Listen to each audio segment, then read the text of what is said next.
Hola a todos, soy la maestra Mari Carmen Martín y a continuación voy a describir la unidad 2 de nuestro módulo titulado Psicología del Envejecimiento.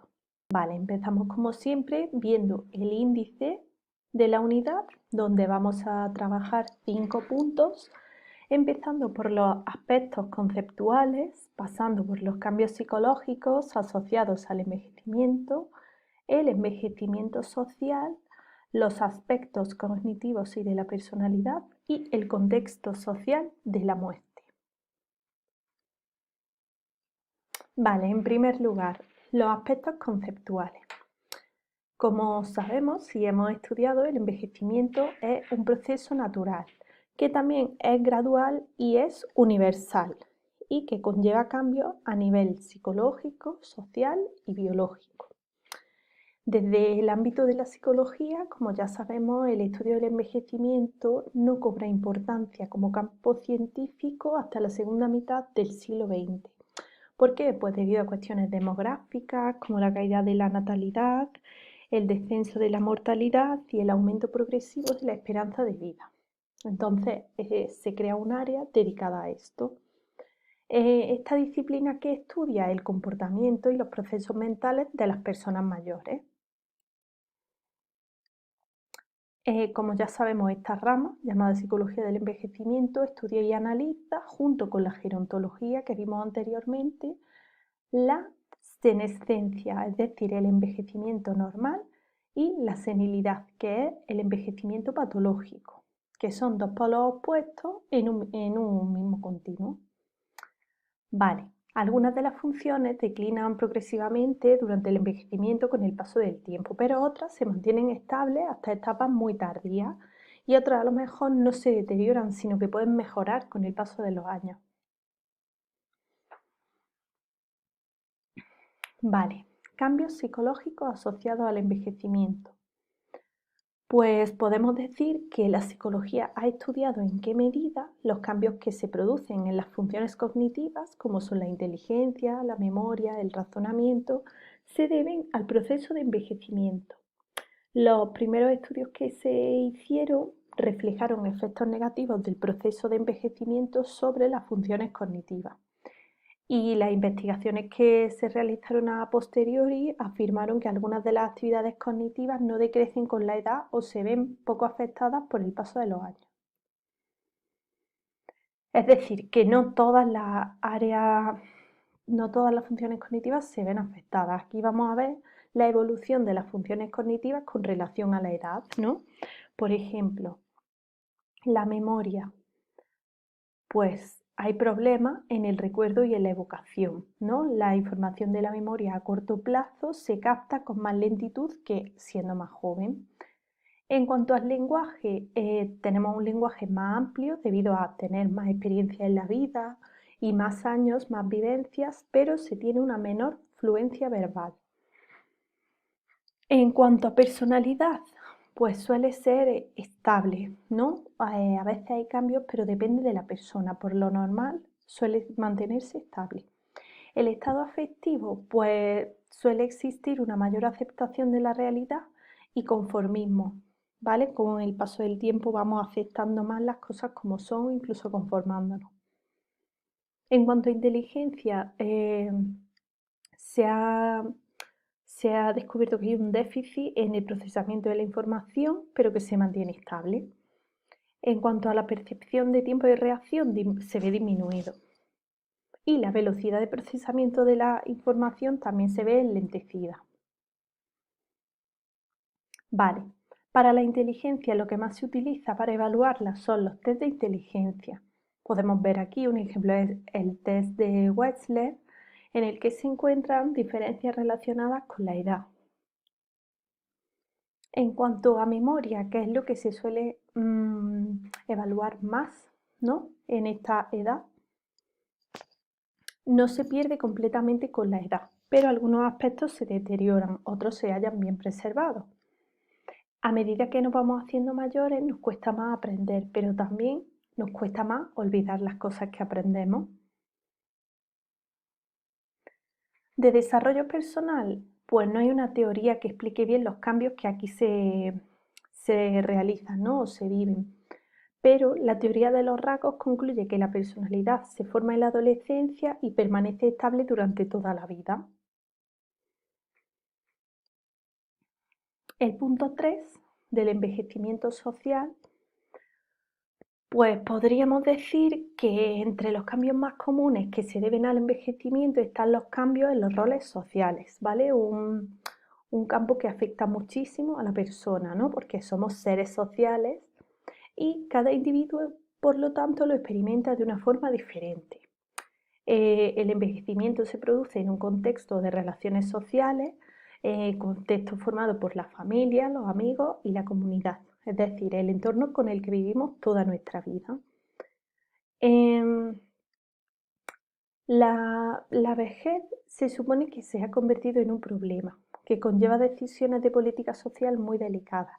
Y hoy en día nuestra sociedad es un poco gerontofóbica, es decir, que hemos cogido miedo a la vejez.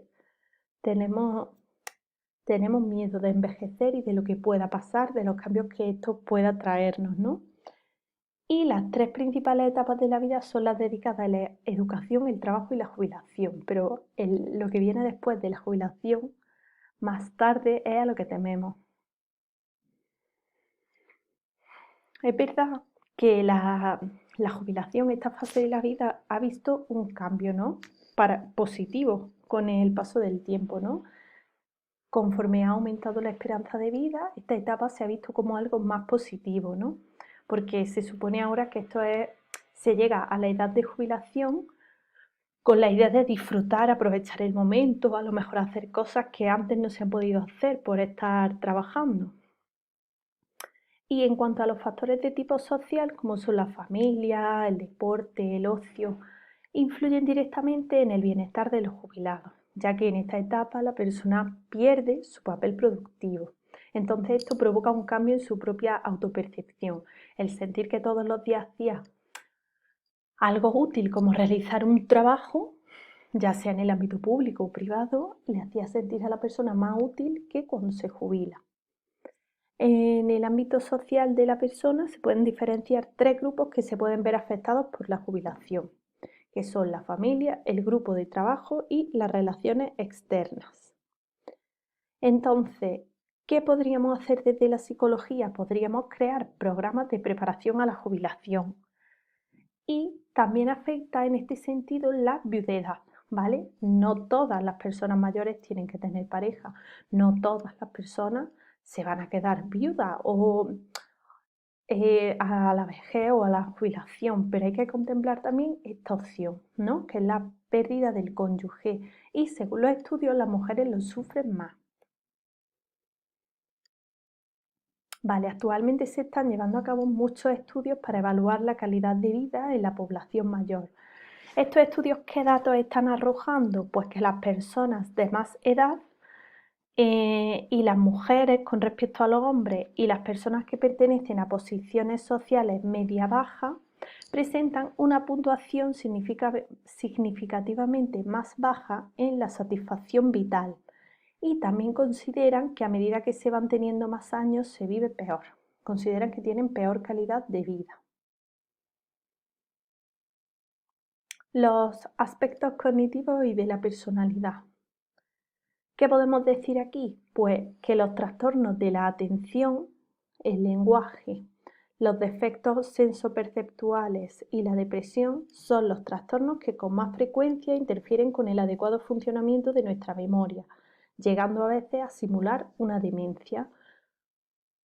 Aquí voy a incluir yo que es muy importante por eso realizar una buena evaluación, porque hay que descartar siempre muchas cosas antes de poder diagnosticar a una persona y son los casos que normalmente más nos encontraremos en consulta.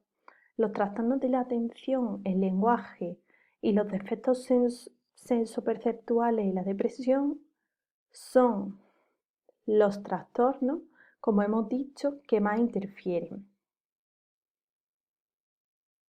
Vale, empezamos por la atención. La atención es una función neuropsicológica que sirve de mecanismo de activación y funcionamiento de otros procesos mentales, ¿no? Entonces, ¿qué pasa cuando la atención se ve un poco trastornada? Pues que la atención, por ejemplo, en los procesos demenciales no le permite al paciente guardar la información y entonces la atención comienza a deteriorarse junto con la memoria reciente. Por esto es muy importante prestar atención a las quejas subjetivas de los adultos mayores o sus familiares referentes a problemas en concentración, porque normalmente, incluso entre el personal de salud, se comparte el mito del declive intelectual en el adulto mayor y esto impide muchas veces un correcto diagnóstico y valoración que puede permitir acciones de prevención o rehabilitación temprana del deterioro cognitivo. Es normal que a veces nos encontremos con una persona que tiene pérdidas leves de memoria o olvido y lo damos por hecho como algo normal, en lugar de ir a ver si de verdad eso y tener así se podría llevar a cabo una prevención, ¿no?, de un deterioro mayor. La percepción también es importante, nos permite integrar y reconocer aquello que nos llega a través de nuestros sentidos.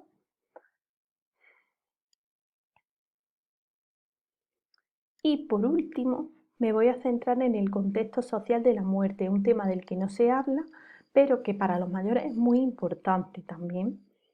Es un hecho social, sabemos que tiene lugar en un contexto social y el significado de la muerte se define socialmente y la naturaleza de los rituales funerarios, del duelo y del luto refleja la influencia del contexto social donde ocurren, dependiendo así de las culturas, ¿no?, que manejan el problema de distinta manera. El luto suele ser la expresión más o menos formalizada de responder a la muerte. Pero en el duelo, que es donde más podemos tomar acción nosotros como psicólogos, vemos que la persona mayor pues se siente como toda persona, es un sentimiento subjetivo provocado por la pérdida, generalmente asociado con la muerte de un ser querido. Por supuesto, el duelo no es solo por las personas que perdemos, puede ser por cualquier cosa de valor para nosotros. Hay personas que reaccionan de una forma, personas que creen que reaccionan de otra, pero el duelo es básico y hay que pasarlo. Los avances médicos y tecnológicos procuran alcanzar un mayor nivel de salud de la población para así prolongar la vida, y ese ha sido un objetivo de la sociedad desde hace muchísimos años.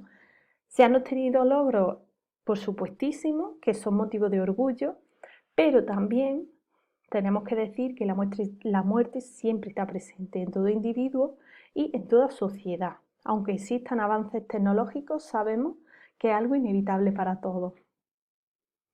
Entonces, ¿qué pasa? Que el adulto mayor comienza a experimentar con mayor angustia y frecuencia pues el pensamiento de la muerte.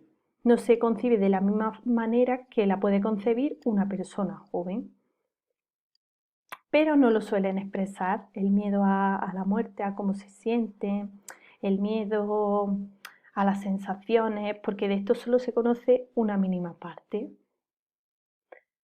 Sabemos también, y habría que añadir, el papel primordial que juega un hospital, ¿no? Porque si va junto con una enfermedad o con pasar tiempo ahí, entonces sabemos que es importante el esquema de atención de la población en el hospital.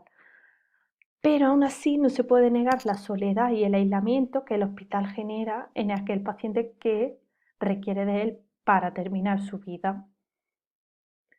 Y como vemos aquí, todos deberíamos luchar por una muerte digna y es muy importante los cuidados paliativos y el acompañamiento de los familiares. Y bueno, pues nada más. De esta unidad solo me queda decirles que quedo a la orden para cualquier duda que les sirva, que les pueda ayudar, y muchísimas gracias.